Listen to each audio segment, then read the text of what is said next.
Hi, this is Rick Morgan. I wanted to talk to you a little bit about a book that I really hold near and dear to my heart, and it's Amazing Spider-Man number 68. To many of you, this book will be just a run filler.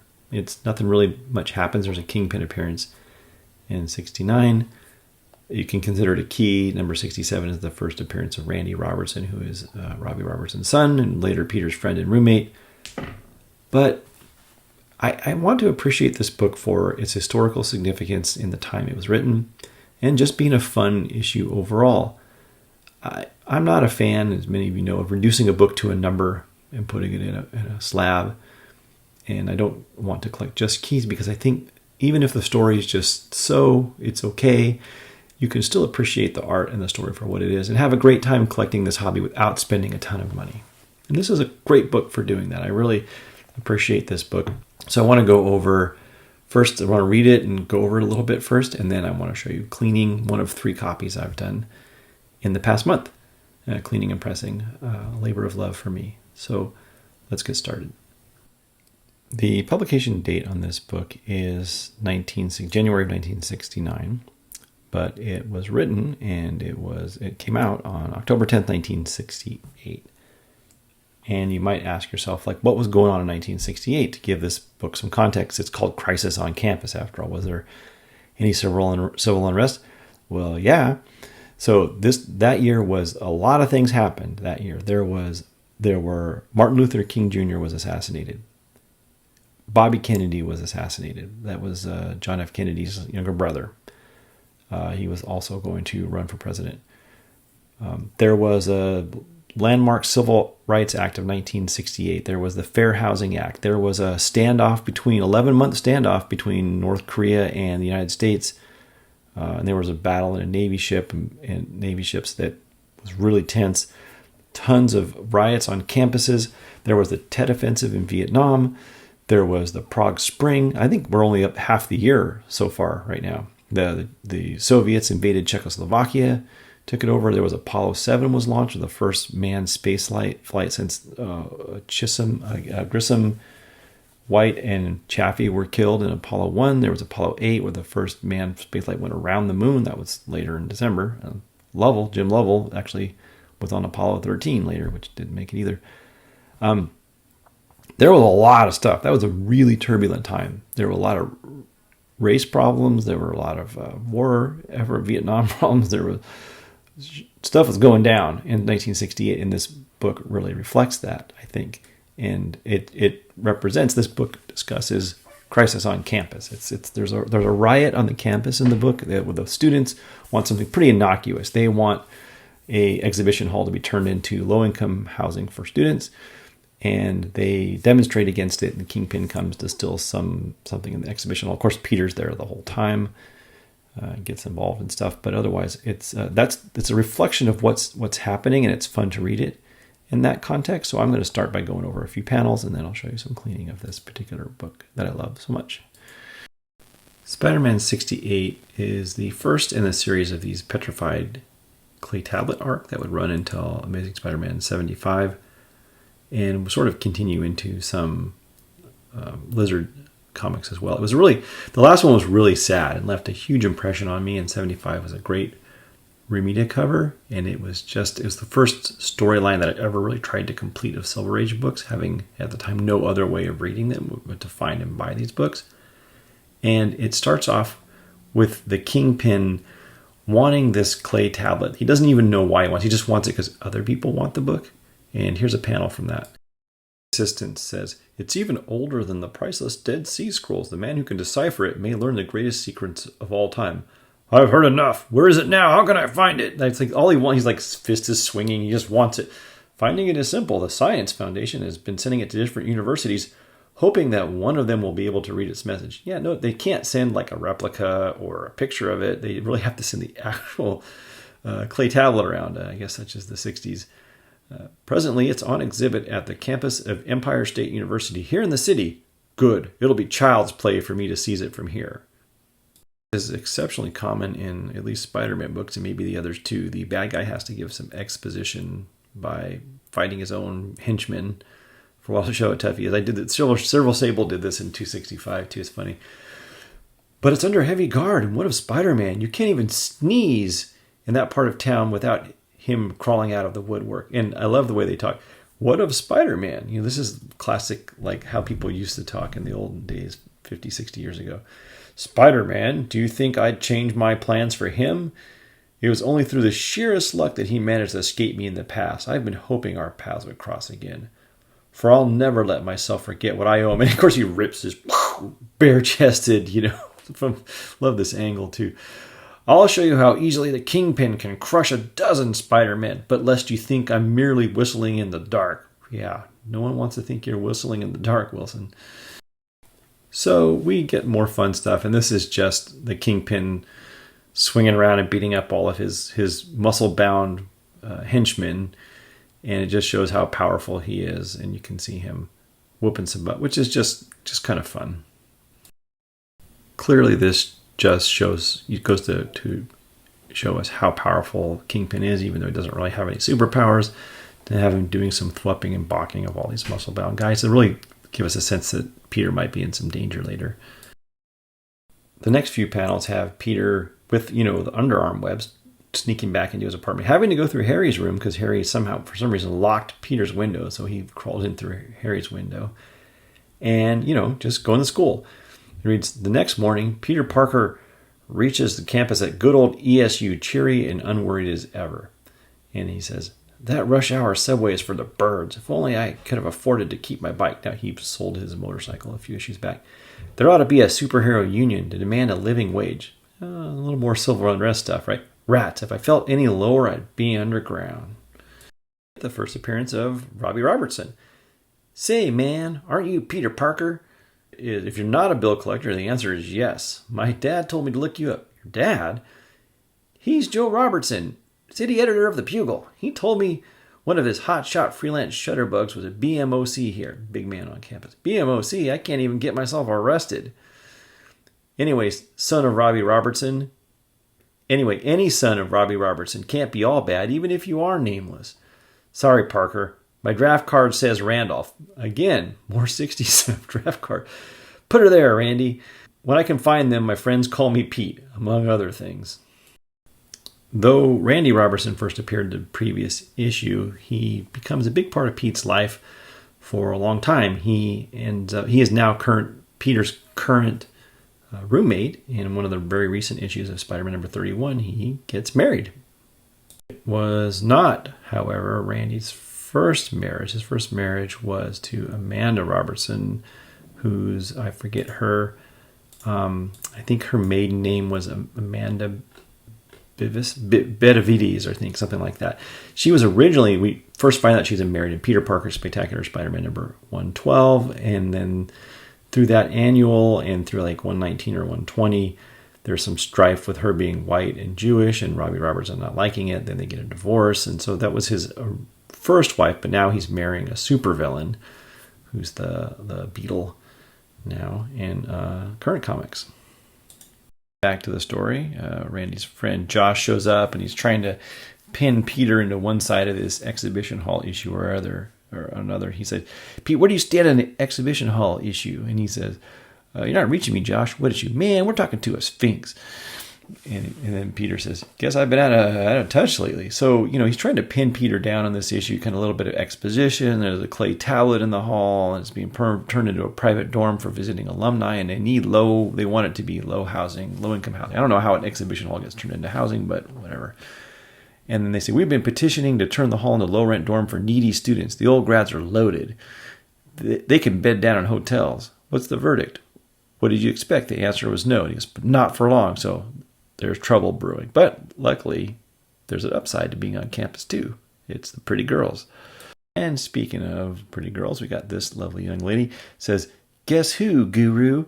Hey, Mary Jane, where'd you come from? Peter, dude, you need some help, brother, because you are totally busted.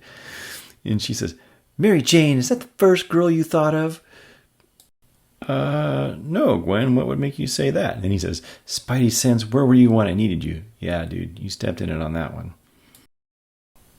Of course, Mary Jane would later become a big part of Peter's life, but for now, Gwen is his girlfriend in college. And Pete says, "Don't tell me I finally found the magic words to make gorgeous Gwendolyn jealous. Negative, but I don't have a jealous bone in my body. But mention her again and watch the roof fall in." So that's pretty fun. And we get some better exposition here with good old-fashioned Jonah. And he says, "That blasted Spider-Man came out on the top again. Police reported he beat Mysterio. Robbie, I'm not boring you, am I?" "Huh? Oh, no, JJ. I was just thinking." And this is some very classic Spidey stuff from the 60s. Some classic Jonah and Robbie experiences here. He says, "Thinking, do that on your own time. I expect the city editor to come up with the news." And then, they kind of argue a little bit. And then Jonah says, "I knew it. That's what happens when you're too generous, too easygoing. People start criticizing you. When will I learn? It doesn't pay to be a living doll." So, it's just classic Jonah. Thinks he's a sweetheart, and he just is not, of course, at all. It says, "My own city editor taking Parker's side against the Swedish publisher in town. Oh, why was I born to be a martyr?" It's just, he's so bad. He's just comical. You just love this character. Heartwarming stuff with Gwen, on Peter's arm, going to visit Aunt May. And they say, "How is she feeling, Mrs. Watson?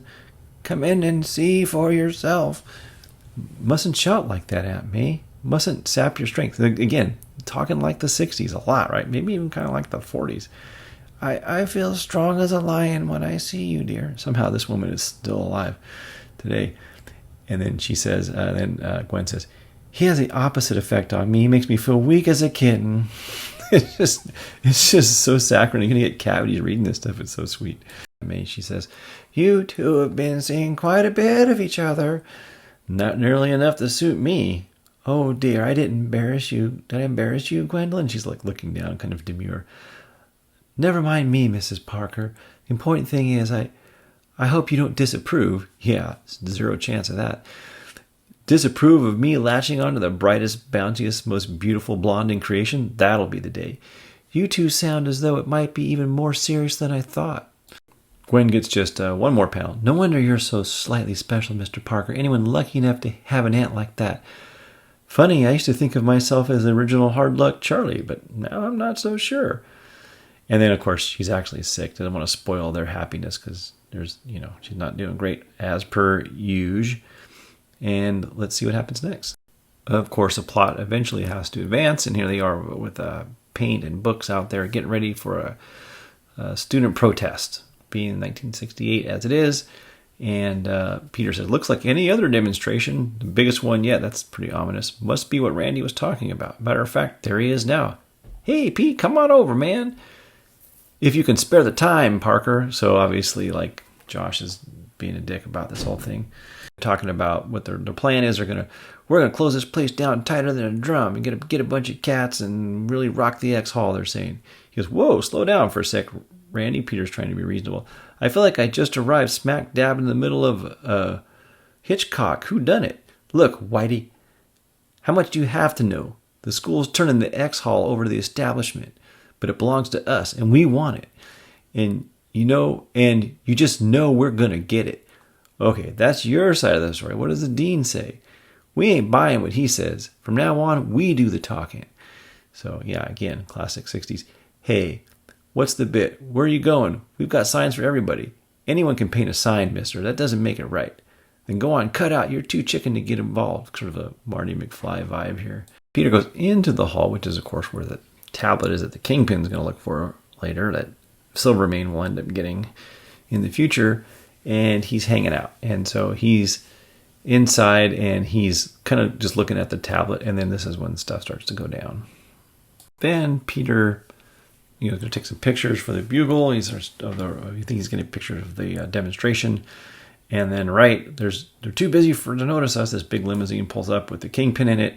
And one of his goons says, "So this is what college looks like, huh? Big deal." And so they start to, they're just going to walk in the front door and steal the thing, apparently. Of course, the Kingpin hits him with a blast of his cane, and they decide to hope that it's blamed on the demonstrators, I guess. And they go and steal the tablet. And of course, Peter changes to Spider-Man, sets up his camera, goes to stop the Kingpin, and give him a little beat down Spidey style. Naturally, the Kingpin lets Spidey have it for a little bit there. He gives him a little booty whooping. I think it's worth showing these as full pages with this classic Romita art. Lots of yellows and kind of yellowish greens here. And we've got, a big action fight scene. We've got, Peter's camera up here. We've got him, I don't know why he's not being affected by the gas, but Kingpin and his goons have gas masks on, and Peter is fighting him, and the Kingpin's getting the best of him. But of course, Randy tries to help, and it gets swatted away like a fly, naturally, as would happen with the Kingpin. And then I like this scene here. Lots of little close-ups of Spidey just going at him really fast and punching him out. He makes off, there's an explosion here. He zaps the wall. It runs off with the tablet, which is what he wanted the whole time. And Peter sort of loses this one. He goes, I got out just in time, and he sees the limo getting away. Here's Josh and Randy getting arrested. You can see here. And essentially, he didn't do any good. The same thing would have happened had Peter shown up as if he didn't. But he does run off and chase the Kingpin, which he'll track him down in the next issue, which is issue number 69, and that's it. So, he didn't do much good in this particular episode, but this story arc turns into Silvermane arc is really quite good. And it's fun to see an early Kingpin, and it's fun to see early relationship with Peter and Gwen too. And of course, Randy in the 60s. It's one last note of the book. This is Josh Kittling, who we've not seen since 1969. But he's mentioned here at Randy Robertson's second bachelor party with Pete. So they actually mention him here, you can see. And that's from volume 6, number 31 of Amazing Spider-Man that came out this year. It's kind of fun. So here's one of our copies of this book, and you can see that it's wrinkled on the surface. And there you go. It's a little dirty, and then we've got these little tiny, fine little marks in there that have been pressed before I got it. First thing we're going to do is take this Immacuball and do some figure eights on it to help sort of mash this area, because I know that the press wouldn't take those out, and they don't look a lot better now, but when we're done they will be gone, I'm pretty sure. And even though this book isn't very dirty, we're going to clean it up with some Immacuclean and get it prepared for our light box as well.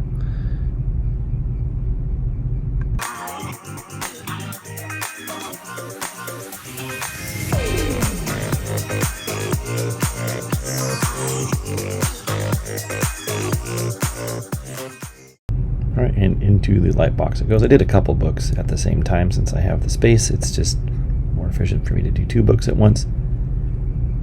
Here's what it looks like as I put it in there. Put some peroxide on it. Slide on top. Turn it on. And that's what it looks like in action.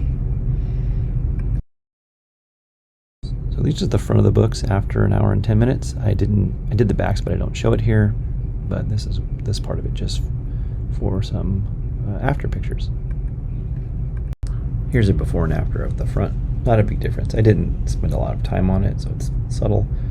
The back's similar, not much difference front and back. There's some waviness at the top that I took care of with some cold pressing, but better, but again, not great. And here's a little video to show where the wrinkles were on the front, which did come out really well. Those little tiny guys are gone too, thanks to the Immacuball used there. And the pressing, obviously, I forgot to mention I did press the book. Obviously, looks, again, better, but not perfect. Still, nice book, and I love it. So again, I got 3 copies of this book done in the last month, which is fun. And I also kind of noticed after the fact that we got the first cover appearance of Randy Robertson and of Josh Kittling there in this book. Probably, I think, the only cover appearance of Josh Kittling. But anyway, that's fun, and I hope fun for me, and I hope you enjoyed the video. Take care. Bye-bye.